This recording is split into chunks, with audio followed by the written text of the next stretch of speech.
Hi, I'm Christina Loyoshi-Moore, cultural historian and one of the teachers for the course National Thought in Europe. Welcome to my study again. This is the second podcast I'm recording, and this time we'll focus on Europe. Where was Europe located on old maps? How did people think of Europe in ancient and early medieval times? What attributes did people associate with the concept of Europe or European identity? What were the factors that united Europe, and in what ways was Europe divided in those times? So grab a coffee or a tea, have a notebook at hand, and let's get started, shall we? Europe has been described in terms of geography, culture, and politics as a distinct unit from other parts of the world. However, as you will remember from the first video on nationhood, identity is always defined against the other, and identity or sameness or selfhood is created as a result of othering. I am I because I'm different from you, but what makes me different? That's a matter of perception, yours and mine, and is largely a cultural and social construction. Identity is not something fixed, constant, or inherent, but a dynamic process which is shaped by the various encounters with the environment, with the other, and sameness is always established in relation to the other.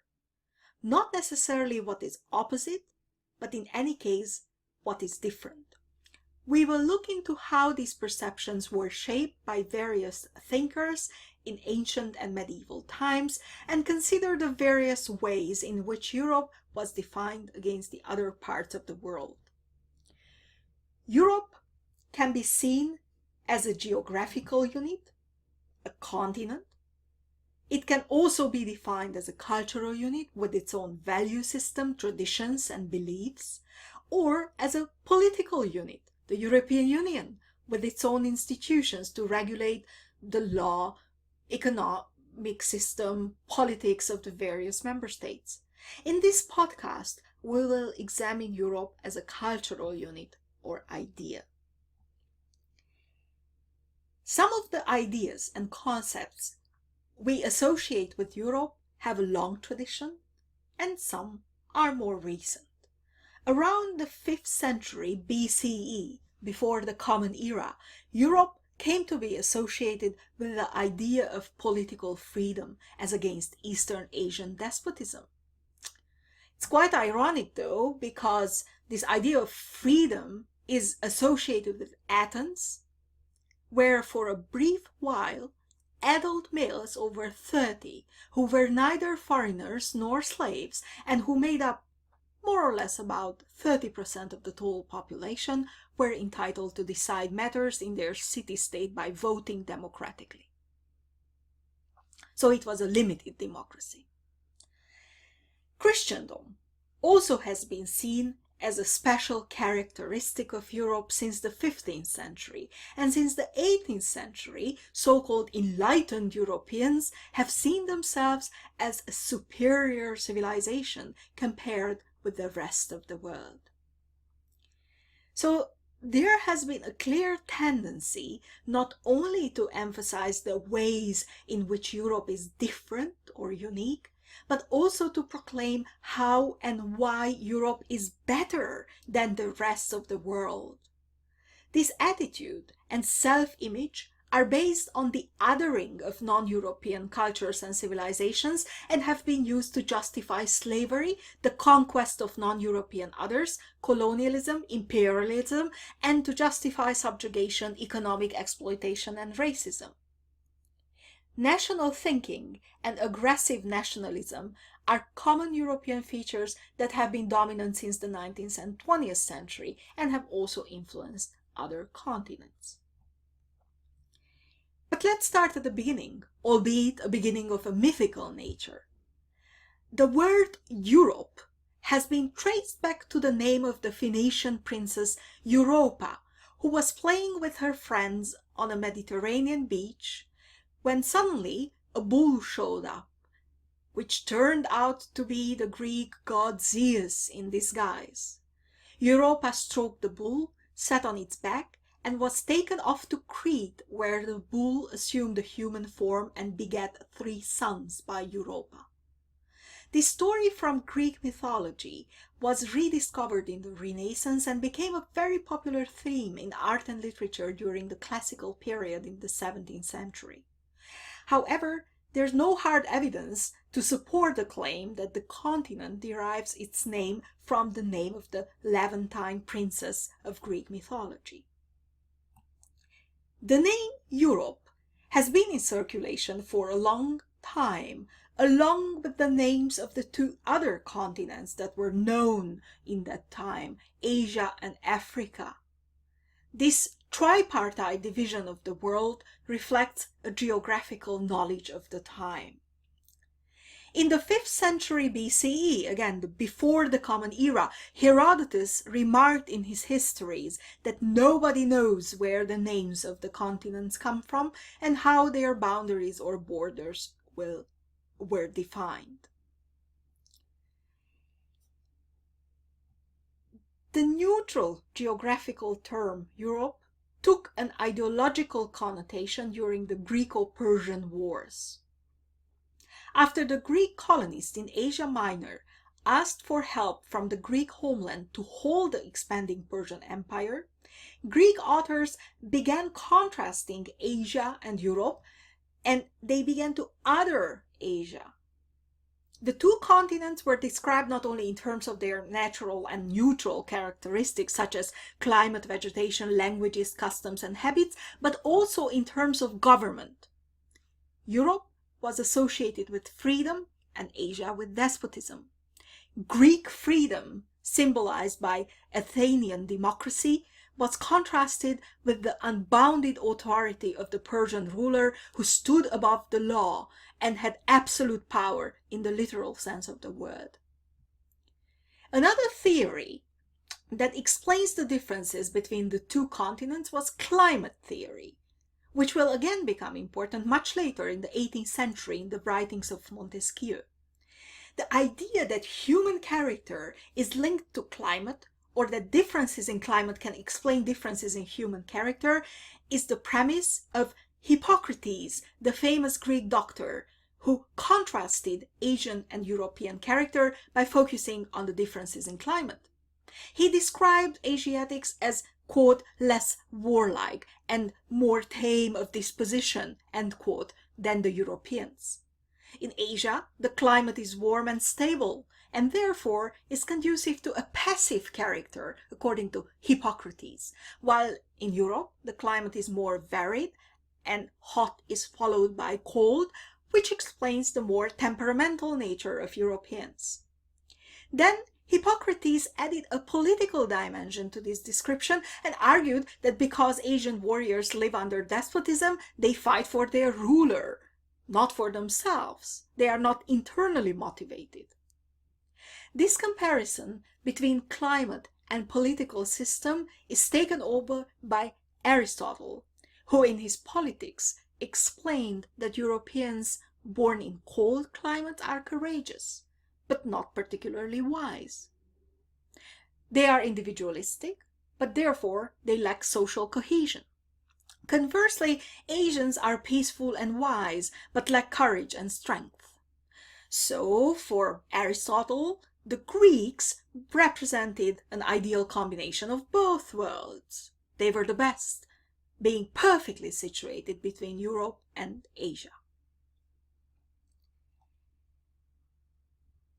Though seen as a separate unit in the oldest world maps, Europe was neither the biggest nor the most important continent. This position was given to Asia.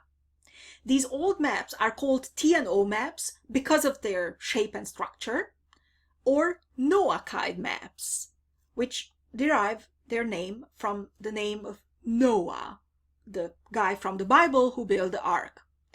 These maps illustrate the geographical and theological thinking of the age.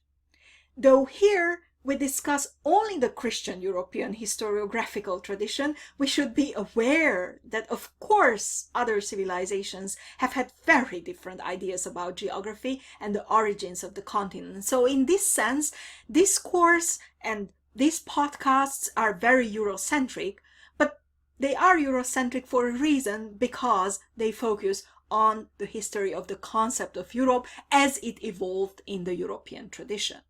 Nonetheless, the world, of course, was richer and much more varied than the idea that these European authors or Christian authors or Greek authors let us think. According to these Noahide and TNO maps, the world is divided into three parts, hence tripartite worldview. Asia is the biggest and most important part, occupying the upper half of the O-shaped maps, and the lower half is shared between Europe and Africa.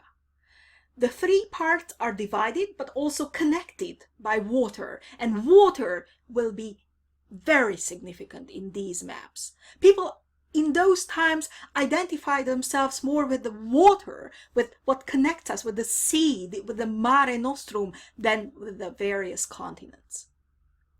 If you look at this map more closely, you will see three names under the names of the continents.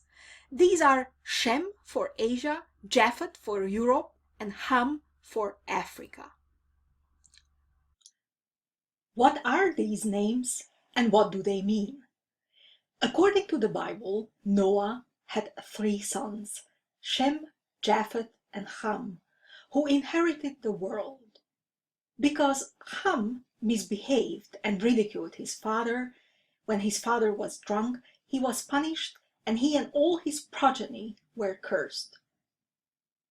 Therefore, Ham and the continent associated with him, Africa, have been seen as a negative other by the two more positive continents, Asia, which was inherited by Shem. His name is the root of the word Semitic, as in Semitic languages or anti-Semitic, and Japhet, who inherited Europe. Ham was the black sheep, so to speak. Ham's story has been used throughout the centuries to justify racism and negative perception of the African continent. This biblical explanation of the world fused Greek geography with Jewish genealogy and created a mode that defined the way people in Europe saw the world throughout the Middle Ages, not in terms of the familiar, but in terms of the other. Asia was regarded the most important continent because it was a religious center of the world. Jerusalem was considered the center of the earth, as it was at the intersection of the continents and trade routes, and was also an important center for the major religions. And the Mare Magnum, the Great Sea, was also more important than the continents themselves. Flavius Josephus, in his History of the Jewish War, was the first to associate Noah's sons with the three continents, but he did not privilege one continent over the other. Saint Jerome, who was the translator of the Vulgate Bible into Latin, also translated Flavius Josephus's history into Latin and annotated his ideas with some additional explanations, adding that Japhet means enlargement and spreading out, and that he was therefore destined to dwell in the tents or churches of Shem, implying that Japhet, Europe, which by that time had adopted Christianity, would gain primacy over Shem, and that Christianity would become more important than the religions associated with Asia. Saint Jerome, who was the translator of the Vulgate Bible into Latin, also translated Flavius Josephus's history into Latin and annotated his ideas with some additional explanations, adding that Japhet means enlargement or spreading out, and that he was therefore destined to dwell in the tents and churches of Shem, implying that Japhet, Europe, which by that time had adopted Christianity, would gain primacy over Shem, Asia, and that Christianity would become more important than the religions associated with Asia. Saint Augustine, in his work City of God, examined the significance of the biblical story of Noah's sons and argued that Africa is a hot continent because Ham was cursed and that future heresies would flourish there. In 410, the Goths pillaged Rome, which was a major shock for the civilized world and marked the end of the Western Roman Empire. Even though the capital of the Roman Empire was at that time not in Rome but in Ravenna, the fall of the eternal city was seen as the symbolic fall of the empire. The Visigoth army ravaged the temples and burial places of the ancient Roman emperors, but spared the basilicas consecrated to Peter and Paul and declared them sacred places. The Goths stripped the old buildings of their valuables but did relatively little structural damage, and there was no mass slaughter. However, many citizens were taken as prisoners, and as a result many fled from Rome to North Africa. Many blamed the pacifism of Christianity for the fall of Rome and argued that Christianity had decreased the military spirit of the Roman Empire. This was a time when Christianity and the pagan religions were still competing with each other, and after the sack of Rome, both sides used the destruction of the city as propaganda for strengthening their own position at the expense of the other. Some Roman authors argued that the loss of Rome was the punishment the city deserved for abandoning its pagan gods, while Christian authors like Orosius took it as a sign that the Christian God was punishing the decadent city. Paulus Orosius, a priest born in what now is Portugal, fled after the invasion of the Goths and found refuge in northern Africa. He was a student of St. Augustine, and he became a chronicler of his time and left behind some highly influential historical works about the history of the pagan people and the Christians living in the Roman Empire. In his History Against the Pagans, he also described the tripartite world and explained the hot climate in Africa with the heretic behavior of Ham. Despite being a European by birth, he did not associate himself with the idea of Europe.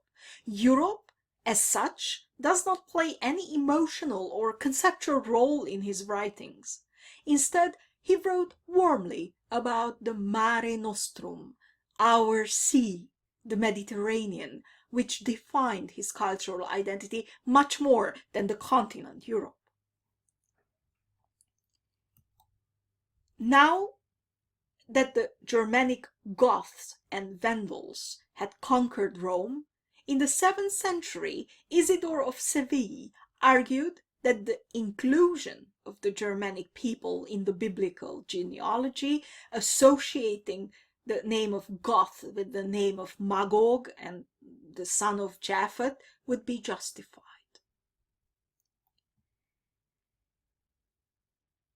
In the classical era, Europe was defined against the two other known continents, Asia and Africa. Of these three, Asia was considered the most important and was represented as the largest on these TNO or Noachic maps of the time. The Mediterranean Sea was more important for the identity of Christian scholars than the continent Europe, which is barely mentioned other than in a cartographical sense. The othering of Asia and Africa by Greek and later medieval European authors contributed to those sets of values that are regarded as typically European and have shaped the European sense of superiority. However, there was no unified sense of European identity in the classical era. Later, these classical texts were revived and taken out of context to fit the ideological and political needs of medieval and modern authors, the othering of Africa was crucial to the development of a European sense of superiority rooted in the interpretation of the Bible. According to European sources, Europe was meant to take the lead in the world and expand and even dominate the other continents. This conviction has become the source of many historical crimes and injustices, including racism and slavery. And now at the end, some food for thought. How does this notion of Europe as a superior civilization compare with the current idea of Europe as a normative power in the world? Normative in the sense that it's not a military power, it's not an economic power, but a moral compass for mankind. Thank you for listening.